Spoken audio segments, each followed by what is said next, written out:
Good evening student. ABC chemistry classes में आप सब लोगों का स्वागत है। स्टूडेंट, कल की क्लास में मैंने लास्ट में आपको जो रेजोनेंट की स्ट्रक्चर अपन ने देखी थी, या फिर कैनोनिकल स्ट्रक्चर बोल सकते हैं जिसको अपन, उनकी स्टेबिलिटी का जो ऑर्डर था, उनके कुछ क्वेश्चन दिए थे। आप उनका आंसर चेक कर सकते हो। ठीक है, देखो अपन कुछ इसमें रीजन भी कॉन्सेप्ट में मैं आपको क्लियर कराता चलता हूँ। देखो, फर्स्ट अपन ने देखे थे कि जो चार्ज स्पीसीज है वो मोर स्टेबल होगी अनचार्ज स्पीसीज से। ओके है, यहाँ पे दोनों ही क्या है, चार्ज स्पीसीज है। सेकंड, मैंने ये बोला था कि अगर दोनों चार्ज स्पीसीज है या फिर एक से ज्यादा चार्ज स्पीसीज अपने को रेजोनेटिव स्ट्रक्चर मिलती है, तो अपने को number of covalent bond check करने हैं। अब नंबर ऑफ कोवलेंट बॉन्ड भी देखो, देखो 1 2 3 4, इसमें भी 1 2 3 4, दोनों में 4 4 है। इससे भी अपन क्वेश्चन सोल्व नहीं कर पाएंगे।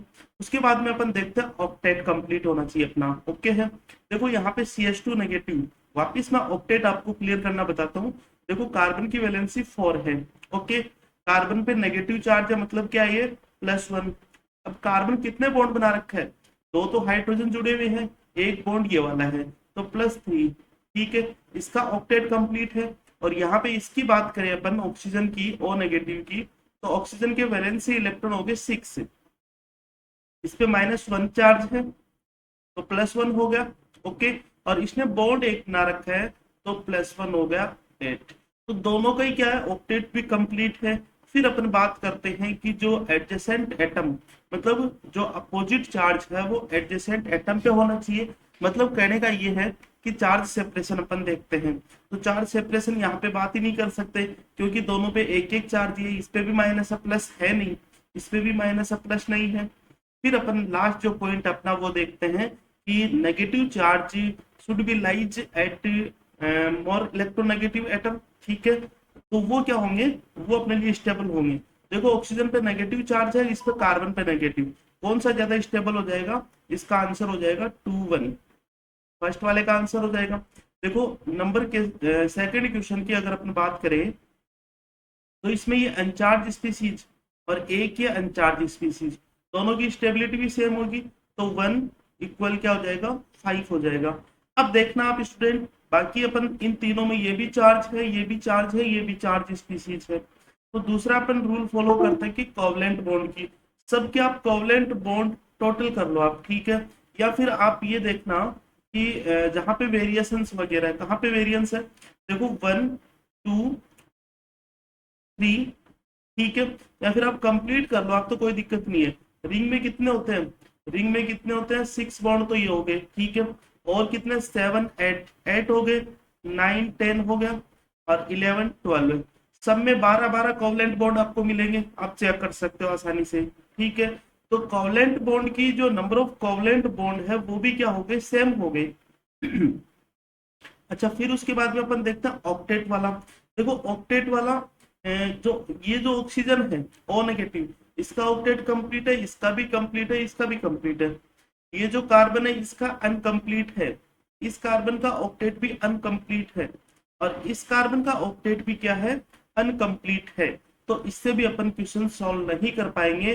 Then we will check charge separation, मतलब अपोजिट चार्ज क्या होने चाहिए, पास पास होने चाहिए, और लाइक चार्ज है या फिर सेम चार्ज है वो दूर दूर होने चाहिए।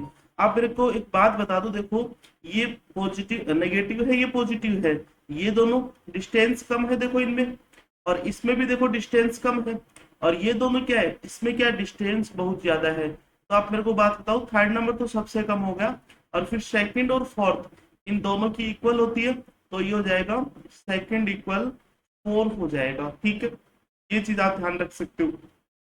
नेक्स्ट देखिए अपन थर्ड एग्जांपल की तरफ। दोनों चार्ज स्पीसीज कोवलेंट बॉन्ड देखो, यहाँ पे एक है और यहाँ पे दो है, क्या हो जाएगा answer, 2 is more stable then 1। Next देखिए, ये वाला क्वेश्चन कई बार आता है और यहाँ पे गड़बड़ी भी होती है। देखो, फर्स्ट तो ये हो जाएगा, जो अनचार्ज स्पीसीज है कोई भी चार्ज नहीं है इस पे, एंड सेकेंड अपन देखो ये भी चार्ज है और ये भी चार्ज है।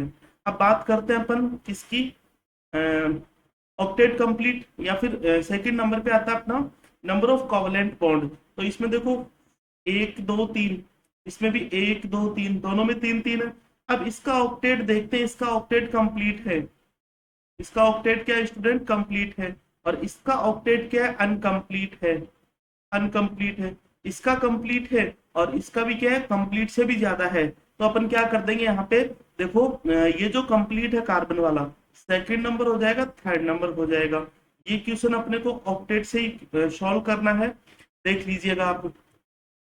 नेक्स्ट चलो बात करें दोनों चार्ज स्पीसीज, ये भी चार्ज है, ये भी चार्ज, कोवलेंट बॉन्ड इसमें भी चार है, 1 2 3 4, में भी 1 2 3 4 चार है। देन अपन बात करते हैं ऑक्टेट की। देखो इसका ऑक्टेट क्या है, अनकंप्लीट है, चेक कर लेना आप, इसका ऑक्टेट क्या है, अनकंप्लीट है। और इसकी बात करें अपन तो देखो 6, फिर -1, और ए की बॉन्ड है मतलब +1, ये भी ऑक्टेट क्या है इसका, अनकंप्लीट है।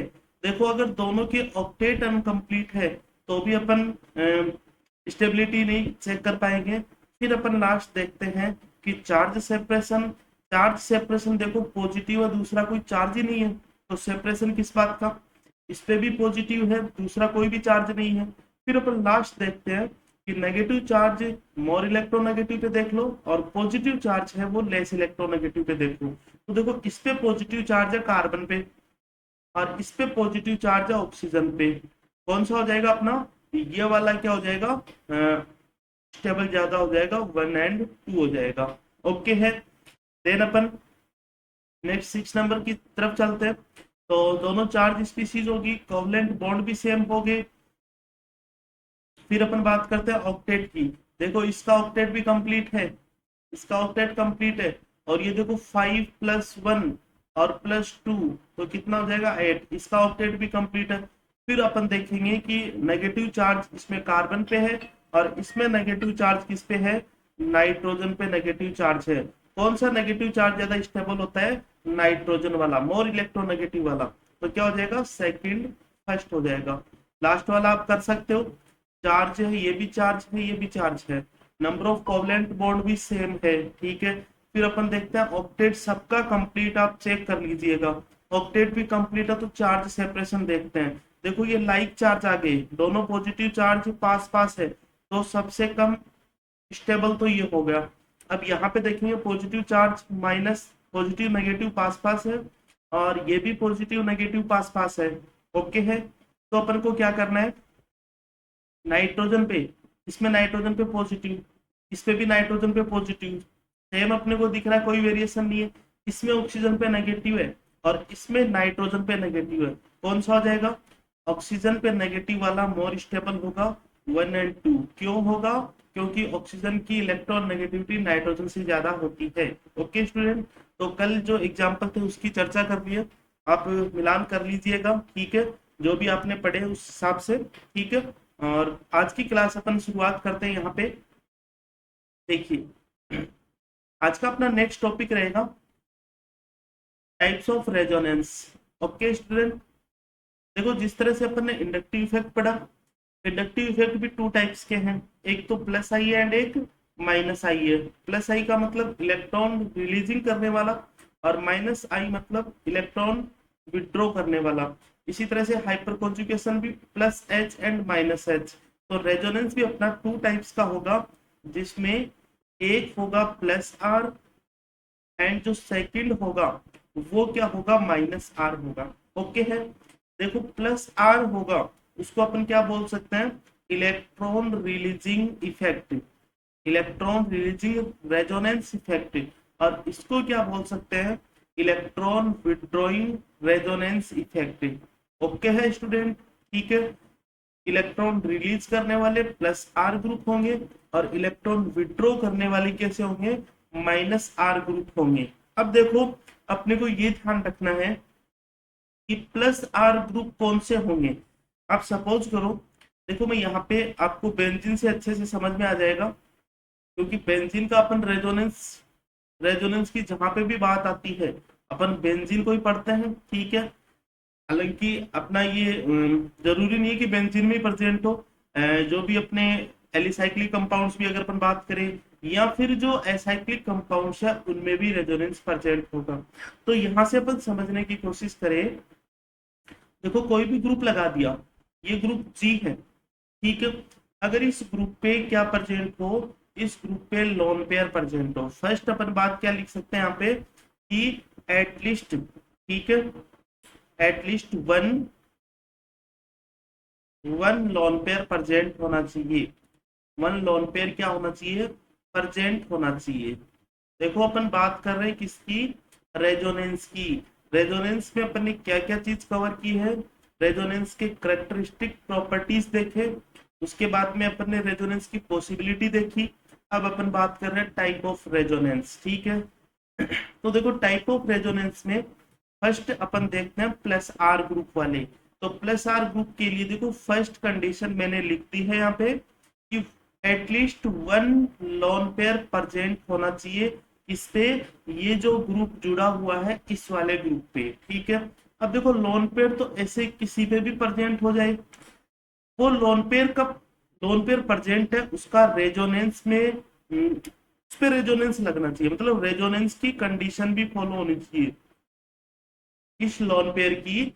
ये जो लोन पेयर है इसकी रेजोनेंस कंडीशन फॉलो होनी चाहिए, ठीक है। और कंडीशन क्या होगी आप बता सकते हो, लोन पेयर की जो कंडीशन लिखाई थी मैंने, देखो loan pair single bond and double bond, याद करो आप कल की क्लास, लोन पेयर की कंडीशंस ये थी, ओके है। तो देखो ग्रुप इस टाइप का ग्रुप होना चाहिए कि उस पे लोन पेयर प्रेजेंट हो, और दूसरी बात उस पे क्या हो, रेजोनेंस कंडीशन फॉलो करना, मतलब रेजोनेंस में वो पार्टिसिपेट होना चाहिए, वो वाला लोन पेयर होना चाहिए। चलो इसके अपन कुछ एग्जांपल भी देखें। ये देखिए, जैसे मान लो यहाँ पे बेंजीन का अपन लिया, और ये भी हो सकता है कोई ग्रुप, इस पे भी लोन पेयर हो सकता है, और इस लोन पेयर का क्या होना चाहिए, रेजोनेंस इफेक्ट होना चाहिए, मतलब रेजोनेंस में वो पार्ट होना चाहिए, ओके है। तो देखो लोन पेयर सिंगल बॉन्ड फिर डबल बॉन्ड, ये भी है लोन पेयर इस पे है, ये सिंगल बॉन्ड फिर ये डबल बॉन्ड, आगे बात समझ में आपको। अब देखो ये तो आप पहचान जाओगे कि कौन से इफेक्ट का प्लस आर ग्रुप है, ओके है, क्योंकि प्लस आर की मैंने आपको दो कंडीशंस बताई। फर्स्ट मैंने आपको बताया कि लोन पेयर प्रेजेंट होना चाहिए, कहाँ पे, कहाँ पे, इस ये जो ग्रुप है मतलब बेंजीन के डायरेक्टली अटैच कोई एटम हो और उस एटम पे क्या हो, लोन पेयर प्रेजेंट हो। दूसरी बात, वो लोन पेयर रेजोनेंस की कंडीशन फॉलो करता हो, ओके। सेकंड मैंने देखा कि जैसे ये एल, इसको अपन क्या बोल सकते हैं, फिनाइल बोलते हैं इसको, ठीक है।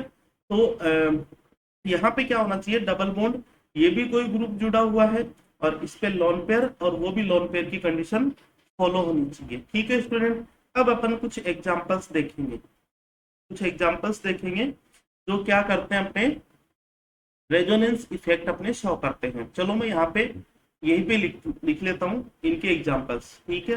आप कंफ्यूज मत होना, माइनस आर अपन उसके नीचे कर लेंगे। देखिए तो सपोज करो ये जो ग्रुप है, यहाँ पे ये ग्रुप है, ये ग्रुप क्या क्या हो सकते हैं, देखो NH2 हो सकता है, ओके, OH हो सकता है, OR हो सकता है, ठीक है, NH COCH3 हो सकता है, O से कोई भी, जैसे OCOCH3 मान लो, ठीक है। O से और क्या जोड़ सकते हैं अपन, COOR मान लो, कोई भी कुछ भी इसकी जगह जुड़ जाएगा, ठीक है। देन अपन नेक्स्ट क्या बोल सकते हैं, NHR बोल सकते हैं, ओके। फिर अपन बात करते हैं फ्लोरीन, क्लोरीन, ब्रोमीन, आयोडीन। देखो ये वाले जो ग्रुप है ये कौन से अपने, देखो इस पे लोन पेयर प्रेजेंट है, सब पे लोन पेयर प्रेजेंट है, और सब पे लोन पेयर प्रेजेंट होगा, और ये लोन पेयर अगर पार्ट करेगा किसमें, रेजोनेंस में, इन पे भी लोन पेयर प्रेजेंट है, क्लोरीन पे भी, ब्रोमीन पे भी, और आयोडीन पे भी, ठीक है।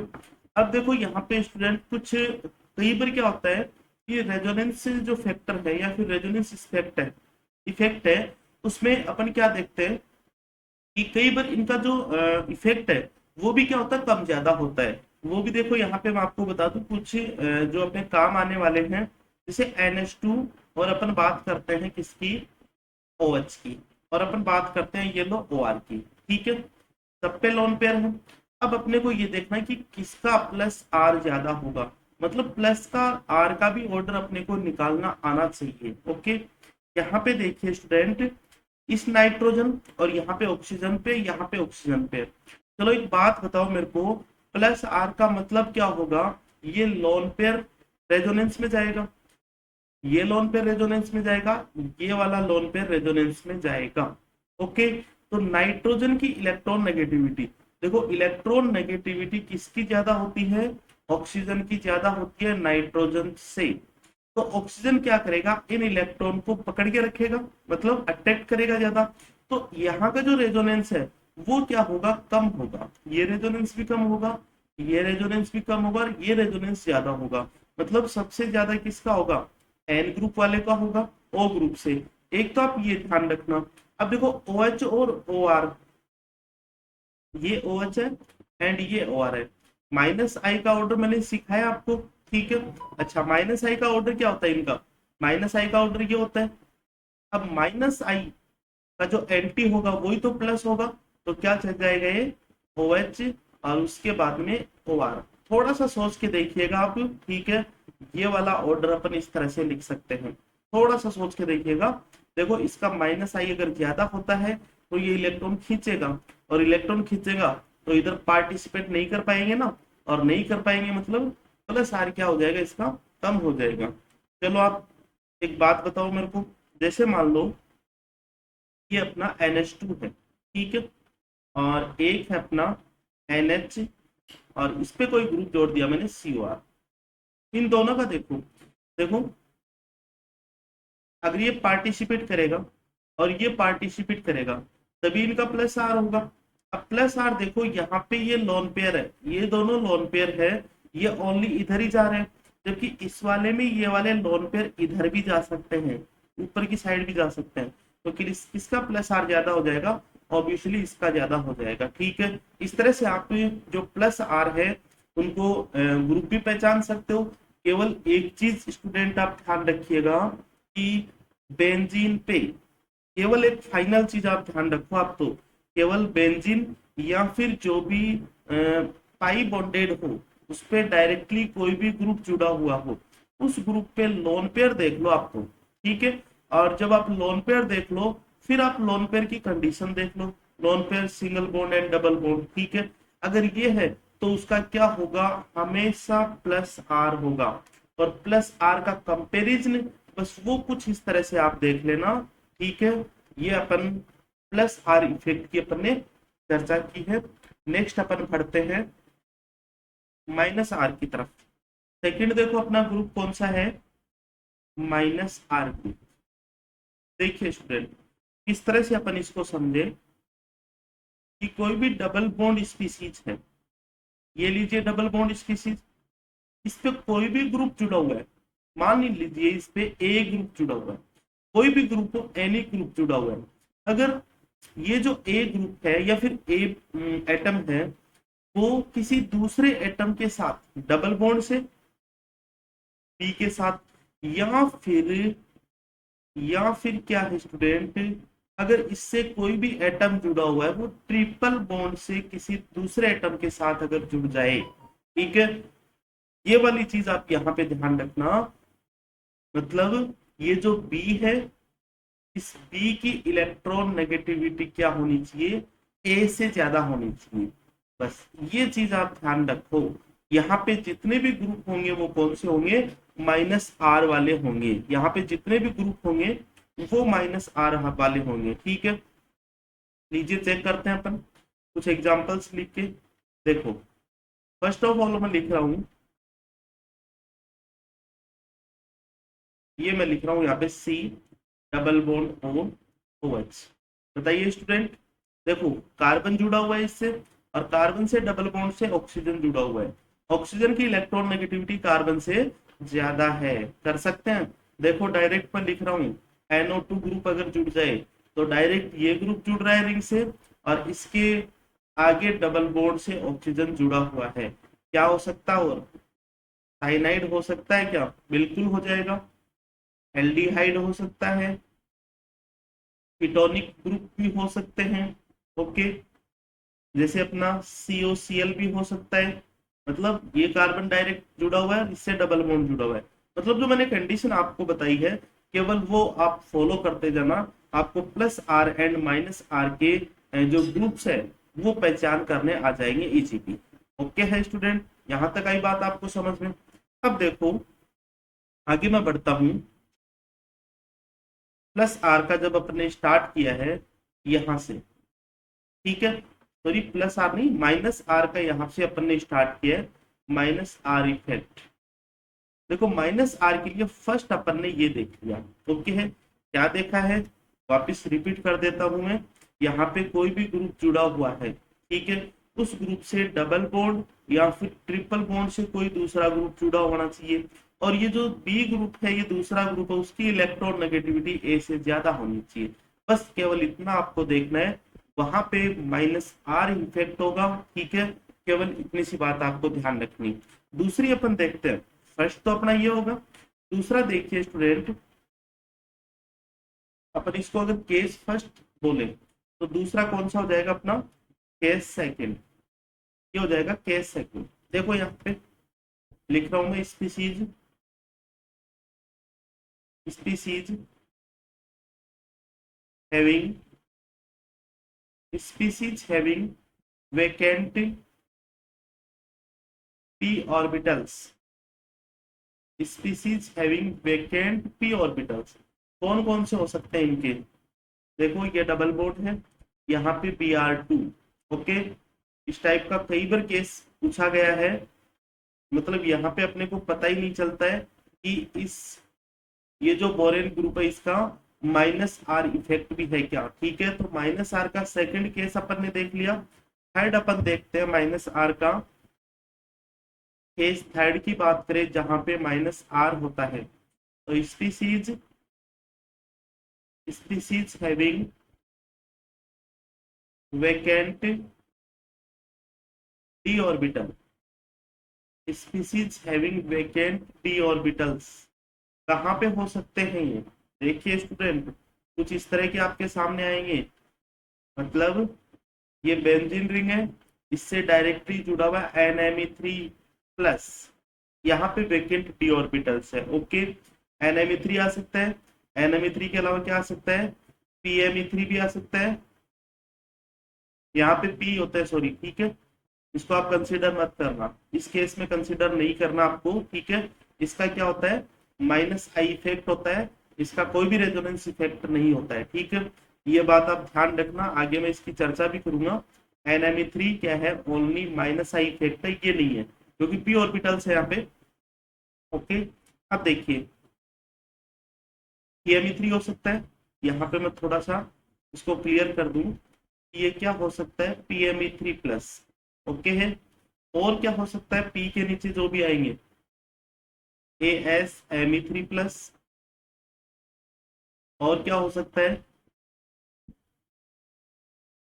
Antimony Me3 plus. ये तीनों ग्रुप है, इन तीनों ग्रुप का कौन सा इफेक्ट लगेगा, देखो इन तीनों ग्रुप का कौन सा इफेक्ट लगेगा, माइनस आर इफेक्ट लगेगा। ठीक है, माइनस आर की तीन बातें मैंने आपको बता दी। फर्स्ट अपन यहाँ से चेक कर सकते हैं, और सेकंड मैंने आपको बताया कि p ऑर्बिटल्स एम्पिट्यूड, इसमें क्या आता है, न्यूट्रल एटम आएंगे। ठीक है, ठीक है, यहाँ पे भी देखो p ऑर्बिटल्स है लेकिन न्यूट्रल नहीं है यहाँ पे, और अपन चर्चा करेंगे, ठीक है, इसका ओनली माइनस आई इफेक्ट रहेगा। ठीक, इनका क्या हो जाएगा, माइनस आर इफेक्ट हो जाएगा। अब देखो स्टूडेंट, अपन ने plus R and minus R अलग अलग कर लिया। नेक्स्ट अपन कुछ ग्रुप्स की जानकारी ले लेते हैं।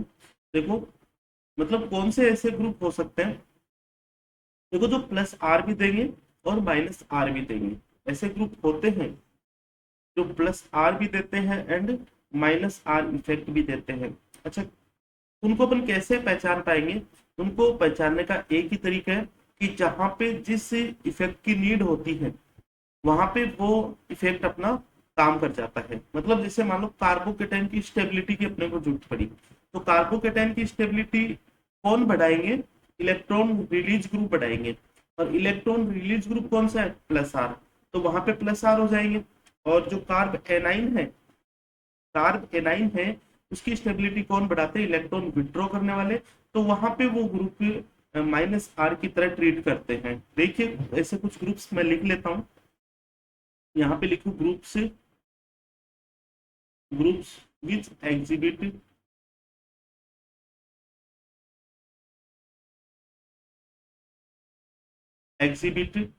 both +R as well as -R effect. बहुत इंपॉर्टेंट बात है, ध्यान रखना आप इस चीज को। कौन कौन से होते हैं स्टूडेंट? देखो एक तो होता है नाइट्रोसो ग्रुप, यहाँ पे लोन पेयर, मतलब ये जुड़ा हुआ किसी भी रिंग से, इसको क्या बोल सकते हैं अपन? Nitroso.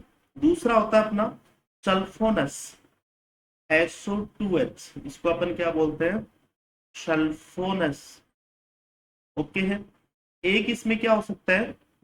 CH double bond CH2, ये कोई ग्रुप है, ठीक है, इसको अपन क्या बोलते हैं? Vinylic group. और एक अपना क्या हो सकता है? C6H5, इसको अपन बोलते हैं फेनिल ग्रुप। अब देखिए इनको मैं विद एग्जांपल्स आपके सामने लेके आता हूं। जैसे स्टूडेंट मान लो ये CH2 पॉजिटिव है, और यहाँ पे क्या जोड़ दिया?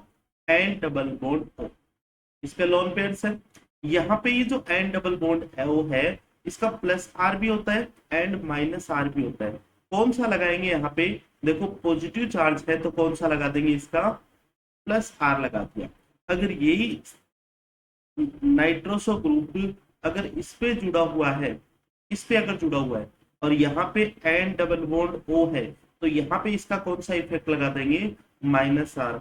मैंने क्या बोला है कि अपने को कंडीशन देखनी है कि कहाँ पे +R लगाने से उस कंपाउंड को स्टेबिलिटी मिल जाए, और कहाँ पे अपने को -R लगाएं ताकि उस कंपाउंड को स्टेबिलिटी मिल जाए। तो ये इसी तरह के ग्रुप है। जैसे मान लो आपने किया होगा, ये देखिए स्टूडेंट, ये पॉजिटिव है और ये नेगेटिव है। देखो ये पॉजिटिव है कार्बोकेटाइन, ये एनाइन है, ये ग्रुप तो सेम ही है, ये ग्रुप सेम है ना। तो देखो यहाँ पे तो क्या होता है? ये इलेक्ट्रॉन देता है, और यहाँ पे क्या होता है? इलेक्ट्रॉन दूर जाते हैं। तो इसका तो कौन सा है? +R effect. और यहाँ पे दूर जा रहे हैं तो कौन सा है? -R effect. ग्रुप सेम है, लेकिन कंडीशंस पे डिपेंड करेंगे कि कहाँ पे +R होगा और कहाँ पे -R होगा। एक एग्जांपल मैं आपको और क्लियर कर देता हूँ। देखो आपने ये ये अपना कोई भी कंपाउंड है, इससे क्या सब्स्टिट्यूएंट जुड़ा हुआ है? ये जुड़ा हुआ है। तो देखो इसका क्या हो सकता है? +R भी हो सकता है, और यहाँ से इलेक्ट्रॉन बाहर भी जा सकते हैं। मतलब ऐसे कंपाउंड्स कौन कौन से होंगे? एक तो होगा नाइट्रोसो कंपाउंड होगा, ठीक है, एक होगा सल्फोनस होगा, एक अपन बात बात करते हैं विनाइल कंपाउंड्स, और एक होते हैं फेनिल कंपाउंड्स होते हैं। स्टूडेंट बात आई आपको समझ में इतनी? अब देखो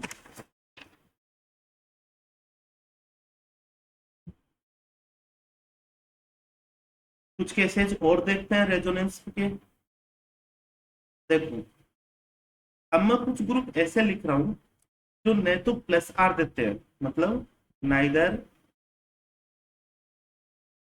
नाइदर +R नॉर -R। देखो अपन ने ये अलग अलग पढ़ लिए।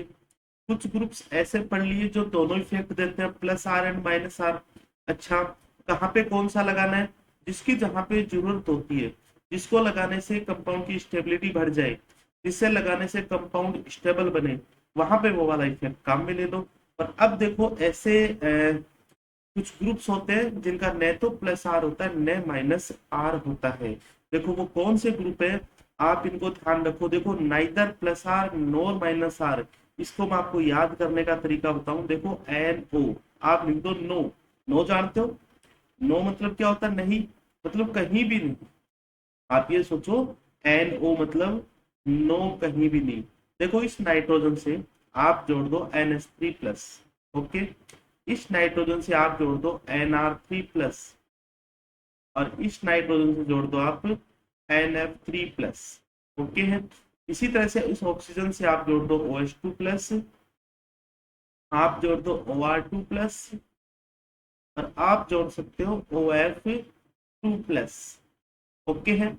ये 6 ग्रुप है अपने, जिनका क्या होता है स्टूडेंट, न तो प्लस आर लगता है और न माइनस आर लगता है। इनका कौन सा इफेक्ट लगता है, इसका ओनली माइनस आई इफेक्ट लगता है। ठीक है, ये चीज आप जरूर ध्यान रखोगे, ये बहुत काम आती है। मतलब अपन जब भी स्टेबिलिटी के देखो, बहुत मेजर पोर्शन अपना रेजोनेंस, रेजोनेंस में सारे इफेक्ट आ जाते हैं। रेजोनेंस में हाइपर कॉन्जुगेशन भी आ जाएगा, रेजोनेंस में इंडक्टिव इफेक्ट भी आएगा, और रेजोनेंस में ये जो मैंने आपको टाइप ऑफ रेजोनेंस बताए हैं, उनके ग्रुप्स बताए हैं, ये आपके एनी टाइम दिमाग में रहने चाहिए। ठीक है, देखो यहाँ पे ये जो ग्रुप्स है, ये आपको मैंने याद करने का तरीका बता दिया, अब आपके दिमाग में ये रहना चाहिए। ठीक है, मतलब शार्पनेस रहनी चाहिए कि रेजोनेंस पढ़ा तो ये बातें भी है अपने दिमाग में।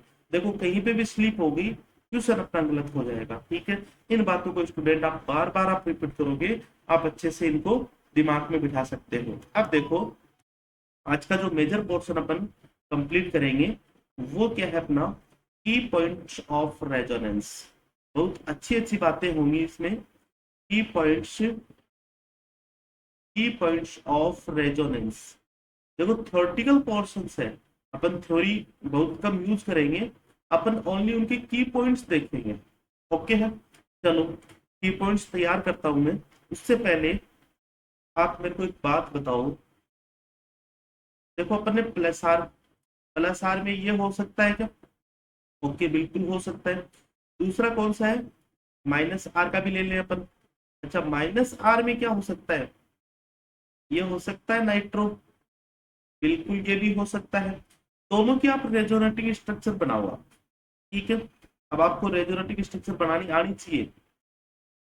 ये देखो लोन पेयर, ठीक है, क्या होगी इसकी रेजोनेटिंग स्ट्रक्चर, इस तरह से बना लो, कोई बात नहीं, मैं बना रहा हूं। ये नेगेटिव चार्ज है, ये double bond as it is, ये ओ एच, इस पे क्या आ जाएगा पॉजिटिव चार्ज। अब ये नेगेटिव चार्ज इस बॉन्ड पे जाएगा, बॉन्ड के इलेक्ट्रॉन आएंगे एटम पे।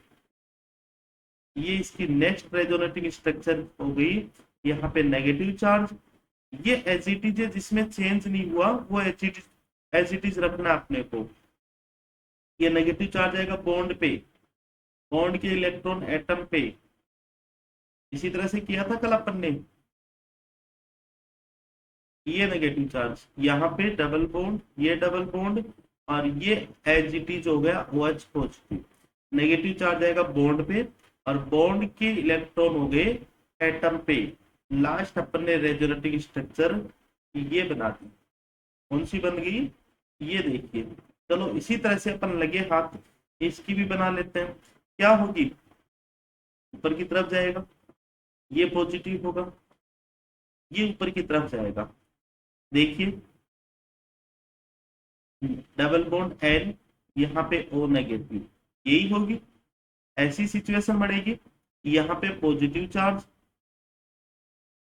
नेक्स्ट देखो ये पाई इलेक्ट्रॉन आ जाएंगे इस एटम के पास, यहाँ पे डबल बॉन्ड हो गया, यहाँ पे पॉजिटिव चार्ज, ये लीजिए अपन बढ़ा देते हैं फटाफट फटाफट, ये इधर आ जाएगा। ओके, यहाँ पे पॉजिटिव चार्ज रहेगा, और ये एज इट इज रहेगा। फिर क्या होगा, ये यहाँ पे, ये वापिस यहाँ पे। ये लीजिए स्टूडेंट, मैंने दोनों की रेजोनेटिंग स्ट्रक्चर बना दी। ठीक है, अब आप खुद ही बनाने की प्रैक्टिस करना। अच्छा, क्यों बना रहा हूं मैं यहाँ पे, देखो इनके की पॉइंट्स अपन जनरेट करते हैं, जनरेट करेंगे, सीखेंगे। देखो अपन ने जब OH ग्रुप लगाया, OH ग्रुप कौन सा है, plus R group. Okay, NO2 group कौन सा है, minus are group.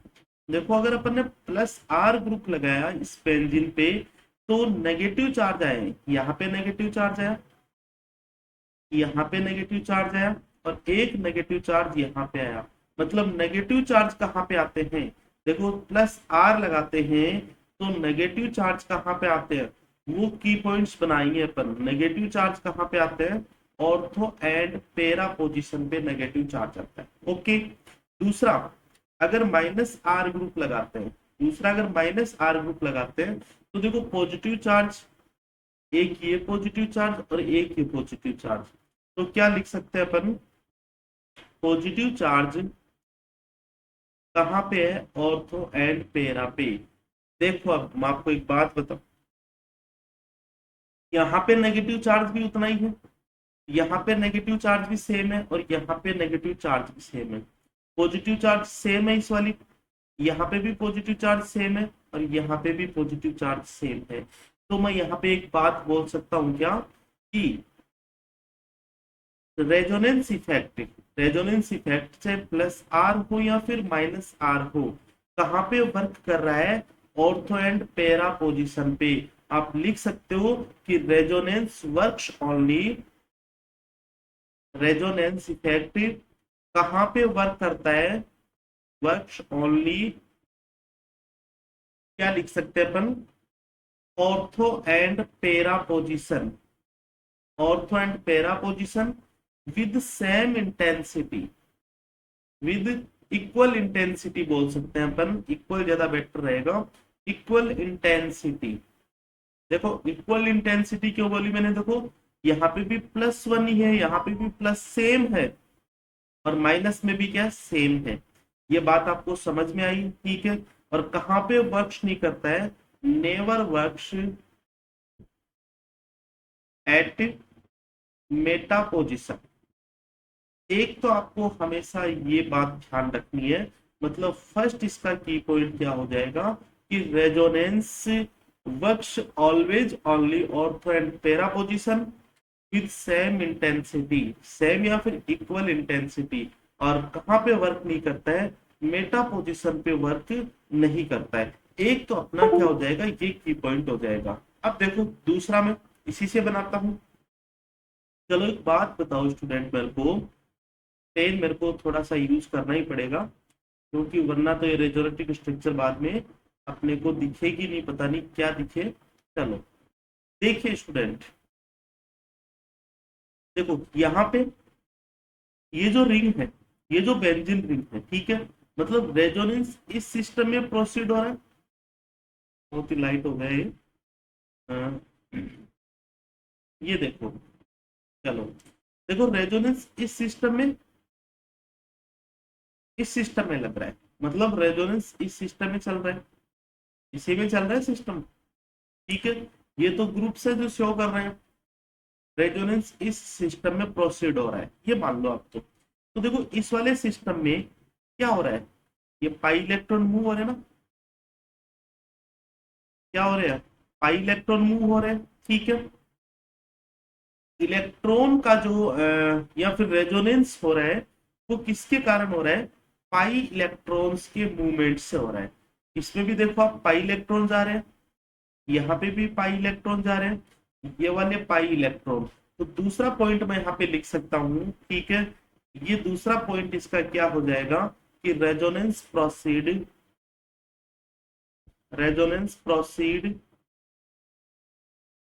Proceeds in the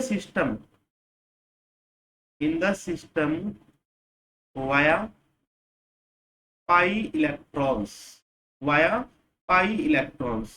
मतलब रेजोनेंस क्या होता है, सिस्टम में पाई इलेक्ट्रॉन्स से प्रोसीड होता है। दूसरी बात ये होगी। अब एक बात बताओ स्टूडेंट, मेरे को अपने हाइपर कॉन्जुगेशन पढ़ा, हाइपर कॉन्जुगेशन को अपन क्या बोलते हैं, नो बॉन्ड रेजोनेंस बोलते हैं, ठीक है। एक इसका नाम भी था कुछ, बेकरनाथन इफेक्ट बोलते हैं, ये चीजें थी हाइपर कॉन्जुगेशन में। देखो मैं थोड़ा सा आपको याद कराने की कोशिश करूं, बाकी जिम्मेदारी आपकी बनती है, ठीक है, कि आपको याद रहना चाहिए। देखो अपन ने ये कुछ किया था, एच एच एंड इस वाले एच को इस तरह से लिखा था, याद आया कुछ। अच्छा एक और क्या किया था अपन ने, सी एक्स एक्स और एक एक्स को अपन ने इस तरह से लिखा था। अच्छा यहाँ से ये H प्लस दिखा रहा है और इधर इलेक्ट्रॉन आ रहे हैं, यही तो था। और ये वाले इलेक्ट्रॉन फिर इधर मूव हो रहे थे, यहाँ पे और यहाँ पे, और ये इलेक्ट्रॉन नेगेटिविटी ज्यादा, मतलब इलेक्ट्रॉन जा रहे थे। तो पॉजिटिव चार्ज यहाँ पे, फिर पॉजिटिव चार्ज यहाँ पे, और फिर पॉजिटिव चार्ज कहाँ पे है, यहाँ पे। देखो इन सेम मतलब जो रेजोनेंस है, जो हाइपर कॉन्जुगेशन की क्या होता है, सेम होता है। मतलब यहाँ पे जो मैंने आपको बात बोली है ना कि रेजोनेंस, रेजोनेंस और हाइपर कॉन्जुगेशन दोनों लिख सकता हूं मैं। हाइपर कॉन्जुगेशन, ठीक है, works only ortho and para position with same intensity. Hyper conjugation never works at Meta position. और दूसरी बात जो मैंने यहाँ पे लिखी है की पॉइंट्स की, resonance proceed in the system via pi electron, ठीक है। तो ये दोनों बात इसमें अपन हाइपर कॉन्जुगेशन के रेफरेंस में भी अपन लिख सकते हैं, ठीक है, कोई बात नहीं स्टूडेंट। अब देखो इसके की पॉइंट और जनरेट करने अपने को, जनरेट करने के लिए अपने को क्या करना पड़ेगा, देखिए यहाँ पे कोई भी ग्रुप है, कोई भी ग्रुप है, ये कोई भी ग्रुप है, जेड एटम है, ठीक है। अच्छा, ये चाहे प्लस आर माइनस आर, वो अपन ने देख ली, चाहे प्लस आर दे रहा है या फिर माइनस आर दे रहा है। प्लस आर माइनस आर से अपन ने यही देखा कि ऑर्थो एंड पैरा पोजीशन पे वर्क करते हैं, और वो भी सेम इंटेंसिटी से करते हैं। तो अब एक बात बताओ, इस कार्बन से दूसरा ग्रुप जेड जुड़ गया ना, इसकी इलेक्ट्रॉन नेगेटिविटी तो ज्यादा ही होगी इस कार्बन से या फिर कम होगी, डिफरेंट होगी। मतलब इलेक्ट्रॉन नेगेटिविटी क्या होगी, कार्बन से डिफरेंट होगी। यहाँ पर क्या होगी, जेड की कार्बन से ज्यादा, या फिर कार्बन की होगी जेड से ज्यादा। फर्स्ट अपन देखते हैं कि मान लो जेड की इलेक्ट्रॉन नेगेटिविटी कार्बन से ज्यादा है, तो इलेक्ट्रॉन इधर मूव होंगे, बिल्कुल होंगे। अगर देखो इलेक्ट्रॉन इधर मूव है, तो यहाँ पे कौन सा चार्ज आएगा, पार्शियली नेगेटिव, और इस पे कौन सा आएगा, पार्शियली पॉजिटिव। अब देखो ये वाले जो इलेक्ट्रॉन है, ये वाले इलेक्ट्रॉन इधर मूव होंगे, तो इस पे पार्शियली पॉजिटिव आएगा। फिर ये वाले इलेक्ट्रॉन, इस बॉन्ड के इलेक्ट्रॉन इधर मूव होंगे, इस पे पार्शियली पॉजिटिव। फिर इधर मूव होंगे इलेक्ट्रॉन, इस पे पार्शियली पॉजिटिव। देखो इस तरह से क्या है कि दूसरा अपन इसमें केस देख ले, ये जेड एटम है, और जेड एटम की इलेक्ट्रॉन नेगेटिविटी कार्बन से कम है, तो इलेक्ट्रॉन इधर आएंगे, इधर आएंगे तो इस पे पार्शियली पॉजिटिव, इस एटम पे कौन सा आएगा, पार्शियली नेगेटिव। अब इलेक्ट्रॉन इस इधर भी शिफ्ट हो जाएंगे, इस पे भी नेगेटिव, फिर इलेक्ट्रॉन इधर शिफ्ट होंगे, इस पे नेगेटिव, फिर इलेक्ट्रॉन इधर शिफ्ट होंगे, इस पे नेगेटिव। देखो ये चीजें अपन ने किस में पढ़ रखी है, इंडक्टिव इफेक्ट में। याद करो स्टूडेंट आप कि इंडक्टिव इफेक्ट होता है, ठीक है, उसमें पार्शियली इलेक्ट्रॉन का डिस्प्लेसमेंट होता है, और जहां पे जो सोर्स जुड़ा होता है वहां पे इंडक्टिव इफेक्ट की इंटेंसिटी ज्यादा होती है, और जैसे जैसे सोर्स की डिस्टेंस बढ़ेगी इंडक्टिव इफेक्ट की इंटेंसिटी कम हो जाएगी। इंडक्टिव इफेक्ट जरूर लगेगा, ठीक है। वापिस मैं आपको रिवाइज करा दूं, देखो इस वाले एटम पे, इस वाले एटम पे, ठीक है, इंडक्टिव इफेक्ट क्या होगा, बहुत ज्यादा होगा, इंडक्टिव इफेक्ट ज्यादा होगा। अब ये कौन सा है, ये इलेक्ट्रॉन खींच रहा है, तो माइनस आई सबसे ज्यादा। इस वाले पे क्या होगा, थोड़ा सा कम होगा माइनस आई। इस पे क्या होगा, और भी कम होगा। इस पे क्या होगा, माइनस आई होगा लेकिन बहुत ही कम होगा, ठीक है। अब यहाँ पे देखो ये इलेक्ट्रॉन दे रहे हैं, दे रहे हैं, तो इस वाले एटम पे प्लस आई बहुत ज्यादा होगा, इस वाले पे क्या होगा, थोड़ा सा कम होगा प्लस आई, इस पे और भी कम होगा, और इस पे क्या होगा, मैं सबसे छोटा सा लिख रहा हूँ प्लस आई। ये बात मैंने आपको इंडक्टिव इफेक्ट में अच्छे से समझा रखी है। अब आप एक बात बताओ मेरे को कि इंडक्टिव इफेक्ट, जब भी बेंजीन पे कोई दूसरा एटम जुड़ता है और उस एटम को, उस एटम की पोजीशन को, देखो ये बेंजीन थी अपनी, और यहाँ पे जो ग्रुप जुड़ गया, इस पोजीशन को अपन क्या बोलेंगे, इप्सो पोजीशन बोलेंगे, ठीक है। इप्सो के जस्ट पास वाले को क्या बोलेंगे अपन, ऑर्थो, तो ये भी ऑर्थो होगी। इसके पास वाले को बोलेंगे मेटा, तो ये भी मेटा होगी, और मेटा के जो पास है आगे उसको बोल देंगे अपन पैरा बोल देंगे। ये चीज आप ध्यान रखो। तो अब आप बताओ मेरे को, इंडक्टिव इफेक्ट है, इस जेड एटम की वजह से इंडक्टिव इफेक्ट लगा है, तो सबसे ज्यादा किस पे लगेगा, इप्सो पे, ठीक है। यहाँ पे लिख देता हूं मैं, इंडक्टिव इफेक्ट की पॉइंट्स है next, inductive effect, inductive effect works at इप्सो ortho, Meta and para position with different intensity. यहाँ पे सेम इंटेंसिटी नहीं है, क्यों? क्योंकि देखो इंडक्टिव इफेक्ट जिस कार्बन पे जुड़ेगा उसका इंडक्टिव इफेक्ट इंटेंसिटी ज्यादा होगी, जैसे जैसे डिस्टेंस बढ़ेगी कम होती जाएगी। बार बार आपको समझाने की जरूरत नहीं है। तो इसका जो इंटेंसिटी का जो ऑर्डर होगा वो क्या होगा, इप्सो के मैक्सिमम, फिर ऑर्थो, फिर मेटा एंड लास्ट में क्या हो जाएगा, पैरा हो जाएगा। ये क्या होगा स्टूडेंट, इनका जो इंटेंसिटी का ऑर्डर हो जाएगा। अब देखो नेक्स्ट अपन बात यहाँ पे करें कि मान लो किसी भी कंपाउंड्स में आर ग्रुप भी प्रेजेंट है और उसमें हाइपर कॉन्जुगेशन भी प्रेजेंट है और उसमें आई भी प्रेजेंट है, तो डोमिनेंट कौन सा होगा, इसमें आर ग्रुप डोमिनेंट होगा। चाहे वो प्लस आर हो या फिर माइनस आर हो, वो मायने नहीं है, लेकिन डोमिनेंट क्या होगा, ऑलवेज रेजोनेंस होगा, फिर हाइपर कॉन्जुगेशन, और सबसे कम डोमिनेंट होगा इंडक्टिव इफेक्ट। एक आप ये भी बात ध्यान रखनी है आपको, डोमिनेंट फैक्टर, डोमिनेंट इफेक्ट, ठीक है। सबसे मोर डोमिनेंट कौन सा होगा, रेजोनेंस। अपन इसको ये बोल सकते हैं कि resonance effect is dominant our hyperconjugation and hyperconjugation effect is dominant our inductive effect, ठीक है। अच्छा, कहाँ पे वर्क करता है, ऑर्थो एंड पैरा पे, ओके। ये कहाँ पे वर्क करता है, ऑर्थो एंड पैरा पे। अच्छा, इसकी भी सेम इंटेंसिटी होती है,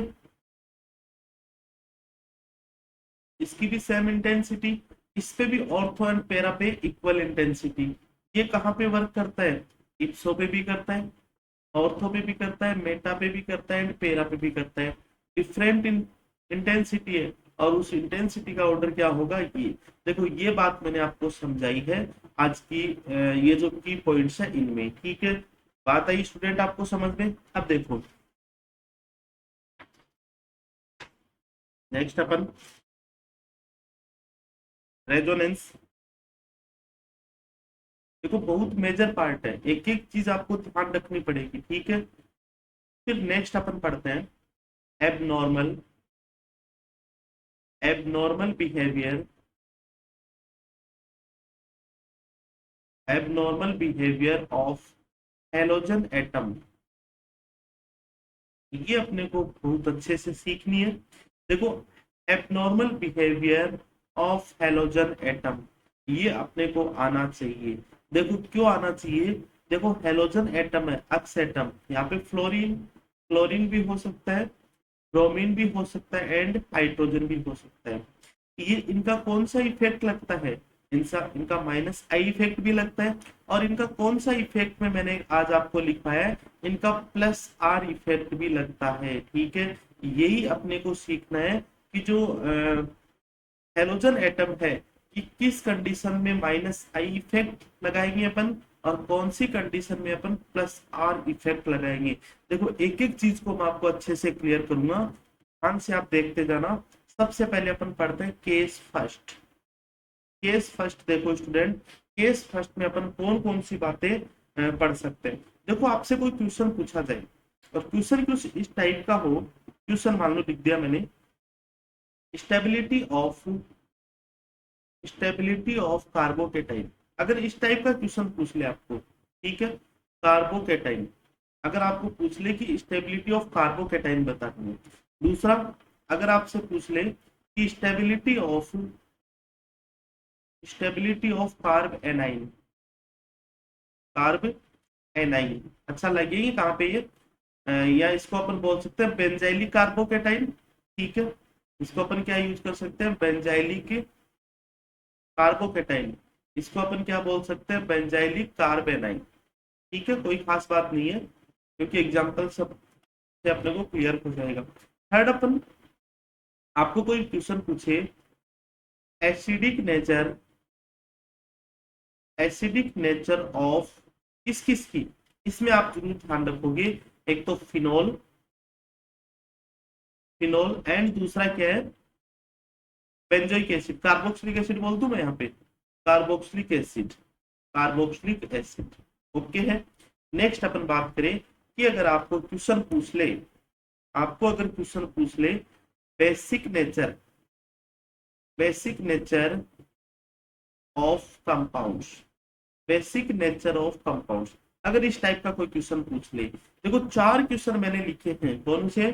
stability of carbocation, stability of benzylic carb A9, acidic nature of phenol and carboxylic acid, and basic nature of, इसकी आ जाएगी अपने किसकी, एनिलीन की, basic nature of aniline and उसके डेरिवेटिव। या फिर मैं यहाँ पे ऐसे लिखूं, मान लो इसको लिख दिया NH2, NH2 भी लिख सकते हैं, या फिर NR2 भी लिख सकते हैं। देखो यहाँ पे इन चारों क्वेश्चन में आपको क्या करना है, इन चारों क्वेश्चन में अगर इन चार टाइप के क्वेश्चन पूछे जाते हैं, याद रख लो आप तो फटाफट। कार्बोकेटाइन की स्टेबिलिटी पूछ ले, कार्ब एनाइन की पूछ ले, एसिडिक स्ट्रेंथ का ऑर्डर पूछ ले अपने को, फिनॉल या फिर कार्बोक्सिलिक एसिड, या फिर बेसिक स्ट्रेंथ का अपने को ऑर्डर पूछ ले इसका एनिलीन या फिर एनिलीन के डेरिवेटिव्स का। तो आपको क्या ध्यान, अपने को ध्यान रखना है, जैसे ये फ्लोरीन, क्लोरीन, ब्रोमीन, आयोडीन, ठीक है, ये ऑर्थो एंड पैरा पोजीशन पे होना चाहिए। कौन सी पोजीशन पे? ऑर्थो एंड पैरा पे। अब देखो अगर ये मेटा पे है ना, देखो अगर ये मेटा पे है तो इनका आर ही नहीं लगेगा, और अपन रेजोनेंस यहाँ पे सीख रहे हैं, तो ऑर्थो एंड पैरा पोजीशन पे ये ग्रुप होने चाहिए। तो देखो फ्लोरीन ग्रुप है कहाँ पे, जब ये चार क्वेश्चन पूछे जाए, क्वेश्चन करेंगे अपन, ठीक है, काफी सारी अपन क्वेश्चन करेंगे, काफी सारे रीजनिंग्स करेंगे। अभी केवल अपने को थ्योरेटिकल पोर्शन आइडिया अपने दिमाग में एकदम से फिट हो जाना चाहिए। तो अगर फ्लोरीन ग्रुप प्रेजेंट है और क्वेश्चन इनमें से कोई भी पूछ लिया जाए, तो उस फ्लोरीन ग्रुप का अपने को +R इफेक्ट डोमिनेंट रखना है, किससे? -I से। मतलब क्वेश्चन अपने को किससे करना है, उसमें +R से करना है। और अगर क्लोरीन, ब्रोमीन, आयोडीन हो तो अपने को -I डोमिनेंट रखना है +R से। ये लीजिए स्टूडेंट, मैंने आपको एक थ्योरेटिकल बात बता दी है। देखो कुछ यहाँ पे मैं आपको कुछ एग्जांपल्स के जरिए इन चारों केसेस को सॉल्व करूं, ठीक है। फर्स्ट मान लो, फर्स्ट ऑफ ऑल मतलब मान लीजिए ये CH2+ है, ओके है, और यहाँ पे क्या जोड़ दिया स्टूडेंट? फ्लोरीन जोड़ दिया। कौन सा इफेक्ट लगाएंगे इसका? +R लगाएंगे, ओके। अगर मान लो यहाँ पे क्या जोड़ दिया, फ्लोरीन ने जोड़ के क्या जोड़ दिया, क्या जोड़ दिया अपने CH2 नेगेटिव मान लो, और यहाँ पे जोड़ दिया क्लोरीन, तो कौन सा लगाएंगे? -I+R से डोमिनेंट। ये बातें मैंने यहाँ पे लिखी है। अगर मान लो ये NH2 है, ये मान लो स्टूडेंट NH2, ठीक है, NH2, और यहाँ पे मैंने लगा दिया, क्या लगा दिया? फ्लोरीन लगा दिया। बताइए कौन सा लगाएंगे अपन? +R लगाएंगे। फ्लोरीन में हमेशा अपने को +R से क्वेश्चन करने हैं, जबकि अगर यहाँ पे मान लो क्लोरीन के अलावा दूसरा कोई लगा देते, क्लोरीन, ब्रोमीन, आयोडीन, ठीक है, तो अपने को कैसे करना है? -I से अपने को डोमिनेंट मानना है। एक तो आपको मैंने ये बात सिखा दी, ठीक है। दूसरा केस देखो, दूसरा सेकंड केस, केस सेकंड की तरफ अपन बढ़ते हैं। अब देखिए स्टूडेंट, अच्छे से समझना, ये बेंजीन और ये हेलोजन ग्रुप है, ये हेलोजन ग्रुप। देखो 2 टाइप्स की रिएक्शन होती है इसमें। फर्स्ट अपन बात करें ARSC, मतलब एरोमेटिक इलेक्ट्रोफिलिक सब्स्टिट्यूशन, और दूसरी होती है, वो होती है ARSN2, aromatic nucleophilic substitution, okay है। दोनों रिएक्शंस होती है, दोनों रिएक्शंस की मैकेनिज्म मैंने आपको बता रखी है। अब वापस मैं यहाँ पे आपको रिपीट करूं कि फर्स्ट वाली जो ARSC है, देखो ARSC यहाँ पे हेलोजन्स, कोई भी हेलोजन्स हो सकता है, यहाँ पे वो चीजें नहीं है, फ्लोरीन, क्लोरीन, ब्रोमीन, आयोडीन, कोई भी हो सकता है। अब देखो यहाँ पे हेलोजन लगा दिया, और इस रिंग की जो रिएक्शन है, इसकी मैकेनिज्म क्या होती है, यहाँ पे कोई भी इलेक्ट्रोफिलिक रिजेंट जुड़ेगा, और उसी स्टेप को अपन क्या बोल देंगे? स्लो स्टेप, या फिर क्या बोल देंगे उसको? RDS स्टेप बोल देंगे, ओके। तो देखो यहाँ पे ये जो अपना कंपाउंड था, कौन सी रिएक्शन की बात कर रहे हैं अपन? ARSC की बात कर रहे हैं। ARSC मतलब एरोमेटिक इलेक्ट्रोफिलिक सब्स्टिट्यूशन। तो प्रोडक्ट क्या बनेगा? चलो प्रोडक्ट भी मैं आपको बता दूं, क्योंकि प्रोडक्ट से अपने को लेना देना नहीं है, ठीक है। यहाँ पे क्या हो जाएगा? ये जुड़ जाएगा, मतलब यहाँ से हाइड्रोजन बाहर निकला, ई जुड़ा, ये ई इस पे जुड़ रहा है, यही इसका आरडीएस स्टेप है। अब एक बात बताओ, ये कौन सा रिजेंट है? न्यूक्लियोफाइल है, और ये कौन सा इलेक्ट्रोफाइल है? अब देखो इलेक्ट्रोफाइल, अगर इसकी न्यूक्लियोफिलिसिटी में इंक्रीज कर दूं, अगर इसकी न्यूक्लियोफिलिसिटी इंक्रीज कर दूं, तो क्या इनकमिंग ई प्लस है वो फास्ट जुड़ेंगे इस पे? और अगर फास्ट जुड़ेंगे तो रिएक्टिविटी क्या होगी? इसकी रिएक्टिविटी क्या होगी टुवर्ड्स,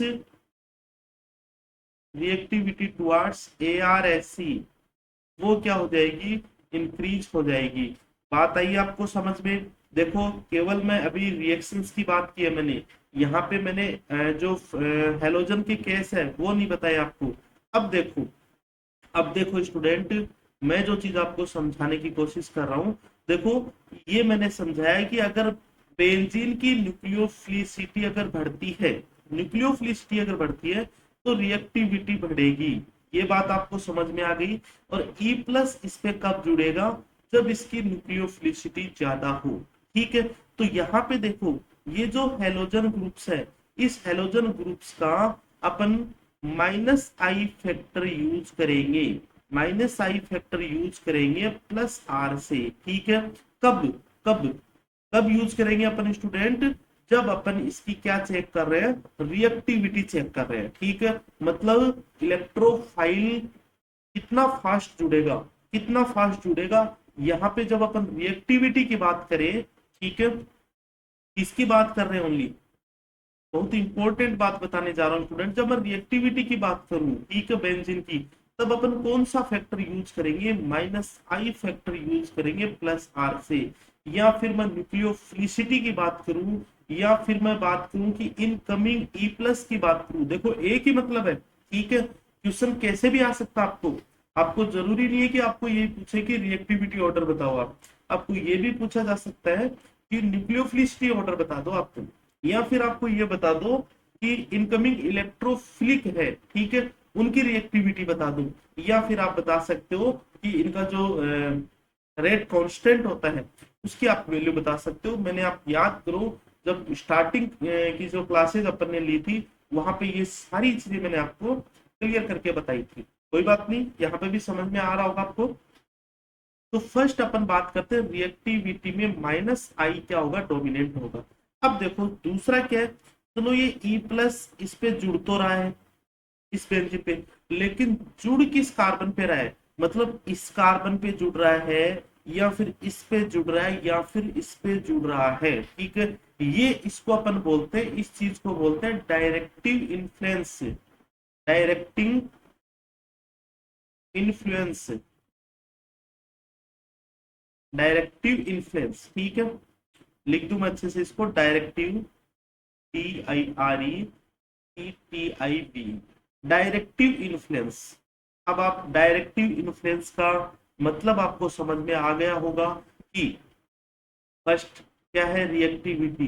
रिएक्टिविटी का मतलब इस बेंजीन की न्यूक्लियोफिलिसिटी जब बढ़ाएंगे, ठीक है, तो कौन सा फैक्टर यूज करेंगे? माइनस आई, ये मैंने अलग से भी लिख दिया है। या फिर इनकमिंग, इनकमिंग इलेक्ट्रोफाइल जब इससे जुड़ेगा तो कौन सा फैक्टर है? ये। अब डायरेक्टिव इन्फ्लुएंस का मतलब होता है कौन सी पोजीशन पे जुड़ेगा, कौन सी पोजीशन पे जुड़ेगा, मतलब जो इलेक्ट्रोफाइल है वो अटैक होगा कौन सी पोजीशन पे, इसको बोलते हैं डायरेक्टिव इन्फ्लुएंस। और ये अपन चेक करते हैं किससे? इसमें अपन चेक करते हैं प्लस आर डोमिनेंट होगा माइनस आई से।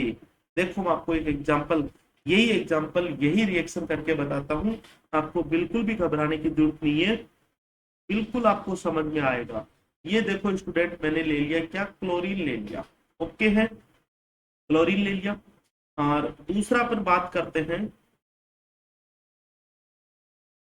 ये ले लिया मैंने, ब्रोमीन ले लिया। टू ग्रुप्स तो देखेंगे ना रिएक्टिविटी में। चलो, इस पे प्लस ई, और इस पे भी प्लस ई, यही रिएक्शन अपनी। ठीक है, अच्छा इसका कौन सा फैक्टर अपन काम में लेंगे रिएक्टिविटी में? देखो इसका माइनस, इसका भी माइनस, इसका माइनस आई ज्यादा होता है, क्लोरीन का माइनस आई ज्यादा होता है ब्रोमीन से, और माइनस आई है तो ये इलेक्ट्रॉन खींचेंगे क्या? और अगर इलेक्ट्रॉन खींचेंगे तो इसमें इलेक्ट्रॉन की क्या आ जाएगी, कमी आ जाएगी, इसकी न्यूक्लियोफिलिसिटी क्या हो जाएगी, डिक्रीज हो जाएगी स्टूडेंट। अगर न्यूक्लियोफिलिसिटी ज्यादा डिक्रीज होगी तो रिएक्टिविटी क्या होगी, रिएक्टिविटी भी डिक्रीज हो जाएगी। यहाँ पे भी देखो माइनस आई फैक्टर है, लेकिन कंपेरिजन कम है तो इसकी भी न्यूक्लियोफिलिसिटी तो डिक्रीज होगी, लेकिन इसके कंपेरिजन कम होगी। तो रिएक्टिविटी आपको समझ में आ जाएगी, first and second and first, okay है। अब बात करते हैं कि ये ई प्लस कहाँ पे जुड़ेगा। देखो अब इसका कौन सा फैक्टर यूज करेंगे अपन, प्लस आर। देखो प्लस आर है तो इलेक्ट्रॉन दे रहा है, कहाँ पे आ रहा है, नेगेटिव, यहाँ पे आ रहा है नेगेटिव, और यहाँ पे आ रहा है नेगेटिव। ठीक है, कहाँ पे जुड़ जाएगा, ऑर्थो एंड पेरा पोजीशन पे। ठीक बात, आई बात आपको समझ में। तो मैं केवल यही बात आपको डिस्कस कर रहा हूँ स्टूडेंट कि जब अपन ए आर एसी, अपन ने ये कंप्लीट कर लिया ये पोर्शन, ए आर एसी की जब रिएक्टिविटी की बात करूं, जब इसकी मैं रिएक्टिविटी की बात करूं, तब माइनस आई प्लस आर से डोमिनेट रखना है। और जब अपन डायरेक्टिव इन्फ्लुएंस की बात करें या फिर इलेक्ट्रोफाइल कौन सी पोजीशन पे जुड़ेगा उसकी बात करें, तो यहाँ पे अपन प्लस आर को डोमिनेट रखेंगे, किससे, माइनस आई। एक तो बात ये होगी, दूसरी अपन पढ़ेंगे क्या, A R S N two. देखिए नेक्स्ट पेज पे अपन पढ़ लेते हैं A R S N two. Second है A R S N two. देखो इसको क्या बोलते हैं अपन, एरोमेटिक न्यूक्लियोफिलिक सब्स्टिट्यूशन। इसको अपन क्या बोलते हैं स्टूडेंट, एरोमेटिक न्यूक्लियोफिलिक सब्स्टिट्यूशन। अच्छा इसका दूसरा नाम भी है, इसको अपन बोलते हैं by molecular aromatic nucleophilic substitution, substitution. या फिर इसका एक नाम होता है, इसको बोलते हैं इप्सो सब्स्टिट्यूशन, इप्सो सब्स्टिट्यूशन, ओके है। देखिए इसकी मैकेनिज्म देखिए, क्योंकि बगैर मैकेनिज्म तो अपन बात ही नहीं कर सकते। ये कोई भी एक्स ग्रुप है, ये न्यूक्लियोफाइल आएगा, ओके, और ये न्यूक्लियोफाइल इस वाले कार्बन पे अटैक करेगा और ये बाहर निकल जाएगा। इस टाइप की मैकेनिज्म है। इसी स्टेप को अपन क्या बोलेंगे, फ्लो स्टेप बोलेंगे, या फिर इसको क्या बोलेंगे, आरडीएस।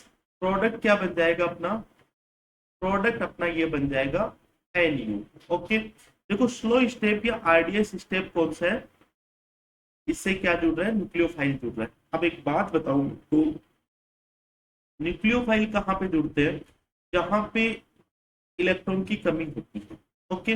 अगर इसकी न्यूक्लियोफिलिसिटी में घटा दूं या फिर इसकी इलेक्ट्रोफिलिसिटी, इलेक्ट्रोफिलिसिटी, इलेक्ट्रोफिलिसिटी अगर इंक्रीज कर दूं या फिर न्यूक्लियोफिलिसिटी डिक्रीज कर दूं, दोनों सेम ही बातें हैं। न्यूक्लियोफिलिसिटी अगर डिक्रीज कर दूं, मतलब इन दोनों का एक ही मतलब है कि यहाँ पे पॉजिटिव चार्ज बढ़ा दूं, तो क्या नेगेटिव, इनकमिंग नेगेटिव या फिर इनकमिंग न्यूक्लियोफाइल इजीली अटैक करेगा। अगर इजीली अटैक करेगा तो इसकी रेट क्या हो जाएगी, रेट ज्यादा हो जाएगी टुवर्ड्स, या फिर रिएक्शन क्या हो जाएगी, A R S N two increase हो जाएगी। ये बातें आपके दिमाग में फिट हो गई होगी, क्योंकि ये कॉन्सेप्ट अपन ने जब भी अपन ने रिएक्टिविटी पढ़ी, किसी भी अपन ने कोई भी रिएक्टिविटी का क्वेश्चन सोल्व किया, उसमें अपन ने देखा कि उसका आरडीएस स्टेप, और आरडीएस स्टेप में जो चीजें बन रही है वो चीजें अपन यही देखते हैं। देखो यहाँ तो इलेक्ट्रोफिलिसिटी ज्यादा होगी या फिर न्यूक्लियोफिलिसिटी ज्यादा होगी, यही दो चीजें तो काम आती है घूम फिर के। चलो स्टूडेंट, अगर इसकी अपन रिएक्टिविटी की बात करूं, रिएक्टिविटी की बात करूं स्टूडेंट, रिएक्टिविटी की बात करूं या फिर न्यूक्लियोफिलिसिटी की बात करूं या फिर इलेक्ट्रोफिलिसिटी की बात करूं या फिर rate towards A R S N two की बात करूं या फिर reactivity towards S N two की बात करूं, A R S N two की बात करूं, तो अपने को कौन सा फैक्टर यूज करना है, माइनस आई प्लस आर से डोमिनेंट रखना है। ठीक है, अब दूसरी बात अपन यहाँ पे कर ही नहीं पाएंगे, क्योंकि देखो जो अपन बात करते हैं ना कि जो डायरेक्टिव इन्फ्लुएंस, वो तो देखो ortho para and Meta position पे होता है। ये तो देखो अटैक यहीं पे ही करेगा, यहीं पे ही करेगा। चाहे यहाँ पे फ्लोरीन हो, चाहे क्लोरीन हो, चाहे कोई भी ग्रुप हो, ये यहीं पे अटैक करेगा। तो एक अपन ये चीज समझ गए, ठीक है। मतलब ArSN2 या फिर ArSC, दोनों में देखो ArSC और ArSN2 में दोनों में क्या बात निकल के आई है कि रिएक्टिविटी में माइनस आई, और डायरेक्टिव इन्फ्लुएंस केवल इसमें चेक करेंगे अपन, इसमें डायरेक्टिव इन्फ्लुएंस अपन चेक ही नहीं करेंगे, ठीक है। तो रिएक्टिविटी चेक करेंगे तो उसमें भी क्या होगा, रिएक्टिविटी में माइनस आई डोमिनेंट होगा प्लस आर से। एक तो मैंने आपको ये बात सिखा दी, ठीक है। अब देखो स्टूडेंट, दूसरी बात मैं आपको एबनॉर्मल केस की सिखाने जा रहा हूं। ये लीजिए, देखो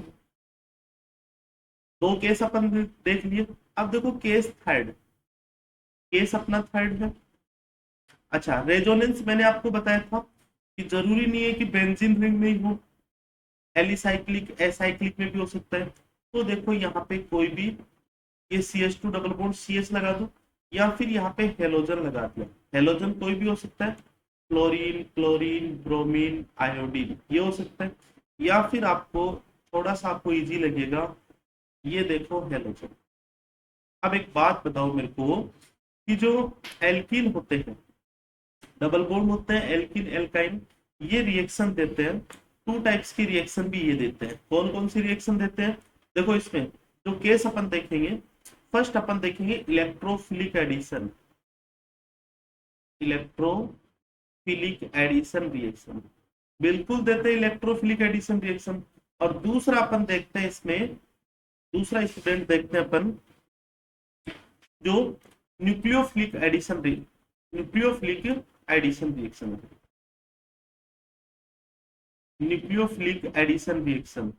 हालांकि करेक्टरिस्टिक प्रॉपर्टीज क्या होती है एल्कीन की, इलेक्ट्रोफिलिक एडिशन रिएक्शन होती है। कंडीशंस अगर इस टाइप की हो कि न्यूक्लियोफिलिक एडिशन अपने को कराने की जरूरत पड़ जाए, तो वो भी देखो अपने को करानी पड़ती है, ठीक है।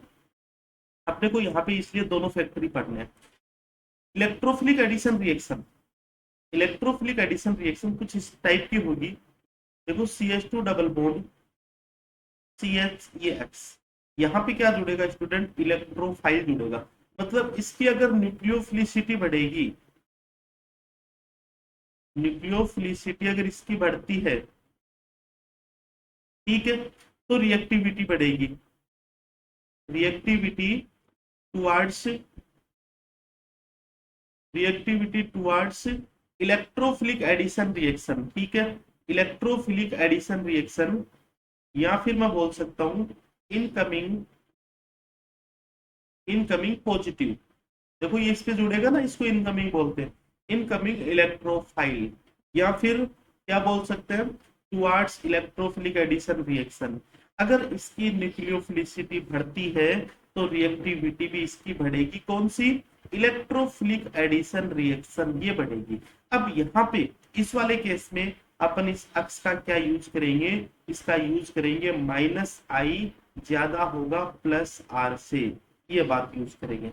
अब देखो दूसरा केस अपन स्टूडेंट देख लेते हैं, आपको बात समझ में आ गई होगी कि इसकी अगर अपन बात करें CH2,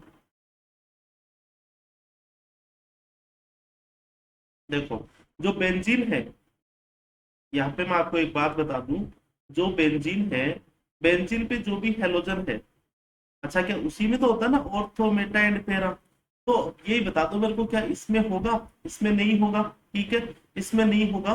तो इसकी अपन रिएक्टिविटी चेक करेंगे, ओनली रिएक्टिविटी चेक करेंगे। इसकी रिएक्टिविटी देख लो।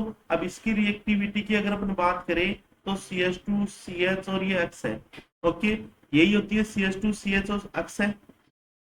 क्या हो जाएगा इसमें, न्यूक्लियोफाइल, कोई भी न्यूक्लियोफाइल होगा, और ये न्यूक्लियोफाइल अगर इस पे जुड़ेगा तो अब ये क्या होगा, इलेक्ट्रोफिलिक, इलेक्ट्रोफिलिसिटी अगर इसकी अपन बढ़ा देंगे, ठीक है। या फिर रिएक्टिविटी ऑफ इनकमिंग NU-, ठीक है, वो अगर इंक्रीज होगी तो रिएक्टिविटी, कोई सी भी रिएक्टिविटी हो, चाहे ये रिएक्टिविटी हो या फिर ये रिएक्टिविटी हो, कौन सा अपन माइनस आई यूज करेंगे, किससे, प्लस आर से यूज करेंगे माइनस आई। अब देखिए स्टूडेंट, नेक्स्ट अपन यहाँ पे इंपॉर्टेंट चीज डिस्कस करने वाले हैं। ये देखो, माइनस आई से अपन समझ गए सारी चीजें। अच्छा, डायरेक्टिव इन्फ्लुएंस, डायरेक्टिव इन्फ्लुएंस देखो इसमें किस टाइप का होगा। मैंने आपको क्या बताया है, जो केस थर्ड है अपना, केस थर्ड में क्या लिया है, थोड़ा सा मैं ऊपर कर दूं, यहाँ पे देखो, केस थर्ड में अपन ने ये ले लिया, ठीक है। अगर इलेक्ट्रोफाइल जुड़ रहा है, इलेक्ट्रोफाइल कौन सी पोजीशन पे जुड़ रहा है, इस पोजीशन पे जुड़ रहा है या फिर इस पोजीशन पे जुड़ रहा है, ये भी तो अपने को देखना पड़ेगा। ऑर्थो मेटा पैरा क्लियर कर दिया मैंने, इसमें नहीं है। लेकिन इलेक्ट्रोफाइल इस पे जुड़ेगा या फिर इलेक्ट्रोफाइल इस पे जुड़ेगा, ये बात मैं यहाँ पे बता रहा हूँ। चलो देख लो आप।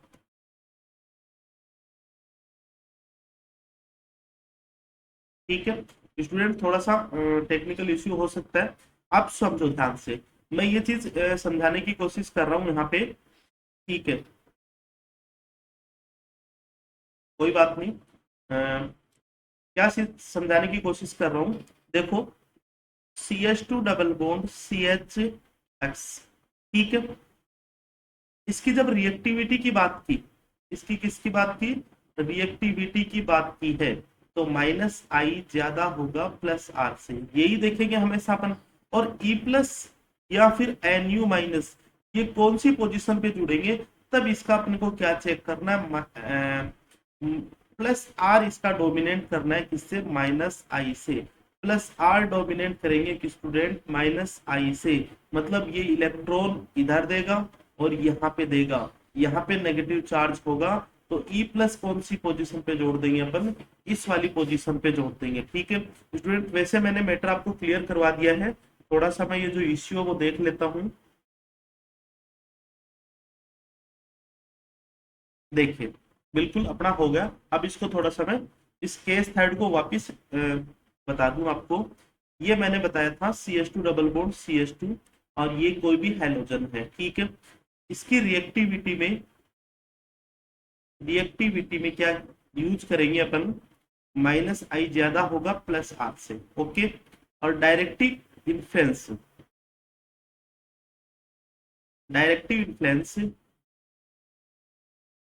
में अपन क्या चीज चेक करेंगे, plus R greater than minus I, ये चीज आप ध्यान रखो।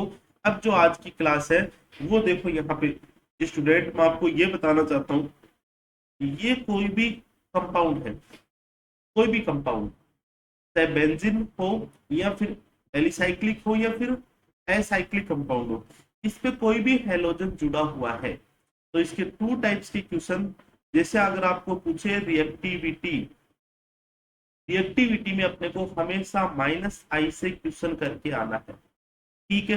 रिएक्टिविटी किसी की भी पूछ ले आपको, या तो ई प्लस जुड़ने की पूछ ले, या फिर आपको एन माइनस जुड़ने की पूछ ले, या तो क्या हो सकती है स्टूडेंट, ये हो सकती है अपने को इलेक्ट्रोफिलिक सब्स्टिट्यूशन, या फिर न्यूक्लियोफिलिक सब्स्टिट्यूशन, या फिर इलेक्ट्रोफिलिक एडिशन, या फिर न्यूक्लियोफिलिक एडिशन, यही होगा। और अगर कोई भी पूछे आपको तो यही करना है, मैंने आपको एक्सप्लेन कर दिया। दूसरा, आपको अगर पूछे डायरेक्टिव इन्फ्लुएंस,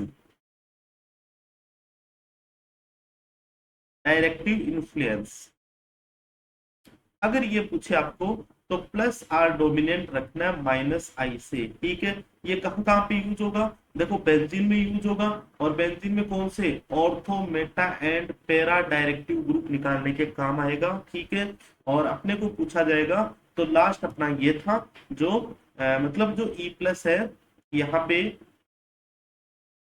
यहाँ पे अगर ई प्लस जुड़ता है, यहाँ पे अगर ई प्लस जुड़ता है, तो इस पे जुड़ेगा या फिर इस पे जुड़ेगा, इसी को अपन क्या बोलते हैं, डायरेक्टिव इन्फ्लुएंस बोलते हैं। उसमें कौन सा अपन काम में लेंगे, इसका प्लस आर काम में लेंगे, किससे, माइनस आई से। ये देखो स्टूडेंट अपन ने, मैं इस क्लास को थोड़ा सा रिवाइज करा दूं आपको। देखो रेजोनेंस फैक्टर है, बहुत ही अपना क्या है, इंपॉर्टेंट फैक्टर है, ठीक है, बहुत ही इंपॉर्टेंट फैक्टर रहेगा। सबसे पहले अपन ने आज की क्लास में क्या देखा है, टाइप्स ऑफ रेजोनेंस देखे हैं, ठीक है।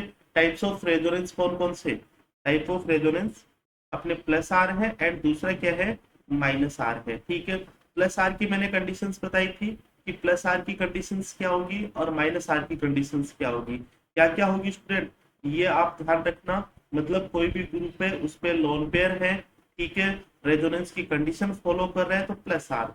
कोई भी ग्रुप है, माइनस आर कौन से होंगे, कोई भी ग्रुप है और उस ग्रुप से डबल बॉन्ड या फिर ट्रिपल बॉन्ड पे कोई ग्रुप जुड़ा हुआ है, उस ग्रुप की इलेक्ट्रॉन नेगेटिविटी अगर ज्यादा है तो माइनस आर होंगे। ऐसे ग्रुप भी होंगे जो plus R and minus R दोनों देते हैं। कौन कौन से ग्रुप है वो, नाइट्रोसो ग्रुप है, सल्फोनस ग्रुप है, विनाइल है, फिनाइल है। और ऐसे ग्रुप भी होते हैं जो न तो प्लस आर देते हैं न माइनस आर देते हैं। ये 6 ग्रुप है स्टूडेंट, मैंने इनको याद करना बताया। आप लिख लो NO, एन पे S3 लगा दो, एन पे R3 लगा दो, एन पे H3 लगा दो। इसी तरह से OH2, OR2, OF2 और सब पे पॉजिटिव चार्ज जब रहेगा तो वो कौन से हो जाएंगे अपने, ये न तो माइनस आर देते हैं न प्लस आर देते हैं। Only gives, these compound only gives negative effect। की पॉइंट्स में देखो, की पॉइंट्स में एक बात आप ध्यान रखो कि रेजोनेंस इफेक्ट कहाँ पे लगता है, ऑर्थो एंड पेरा पे लगता है। इक्वल इंटेंसिटी पे लगता है, मतलब ऑर्थो पे भी इंटेंसिटी वही है तो पेरा पे भी वही है, मेटा पे काम नहीं करता। दूसरी बात, सिस्टम में कैसे प्रोसीड होता है, पाई इलेक्ट्रॉन से प्रोसीड होता है। हाइपर कॉन्जुगेशन की भी सेम कंडीशंस है, मतलब ऑर्थो पेरा पे काम करेगा। और इंडक्टिव इफेक्ट क्या है, इप्सो पे भी काम करता है, ऑर्थो मेटा पेरा तीनों पे काम करता है। और इसका क्या होता है, ये इसका ऑर्डर होता है। एक आप चीज ध्यान रखना, रेजोनेंस डोमिनेंट और hyper conjugation effect and hyper conjugation dominant और इंडक्टिव इफेक्ट, ये कुछ बातें। एबनॉर्मल बिहेवियर में, एबनॉर्मल बिहेवियर में मैं आपको देखो बताऊं स्टूडेंट, अगर अपने को 4 क्वेश्चन पूछे, stability of carbocation, stability of carb A9, acidic strength पूछे या फिर बेसिक स्ट्रेंथ पूछे, तो अपने को कौन से क्या यूज करना है, अपने को यूज करना है फ्लोरीन का। तो आप क्या करोगे, माइनस प्लस आर डोमिनेट करोगे माइनस आई से, और बाकी इन सब का क्या करोगे, माइनस आई डोमिनेट करोगे प्लस आर से। ठीक है, अब दूसरा केस मैंने आपको ये बताया है कि रिएक्टिविटी जब भी बात आती है, रिएक्टिविटी की जब भी बात आती है तब माइनस आई से क्वेश्चन करेंगे, और डायरेक्टिव इन्फ्लुएंस की जब बात आती है तो प्लस आर से क्वेश्चन करेंगे। ये अपना आज का थ्योरेटिकल पोर्शन है, अच्छे से आप इसको कवर करना। कल इसकी अपन एक्सरसाइज और इस पोर्शन को कवर करते हुए ये अपने सारे कॉन्सेप्ट अपन क्लियर करेंगे। आज की क्लास के लिए केवल स्टूडेंट इतना ही। Thank you so much.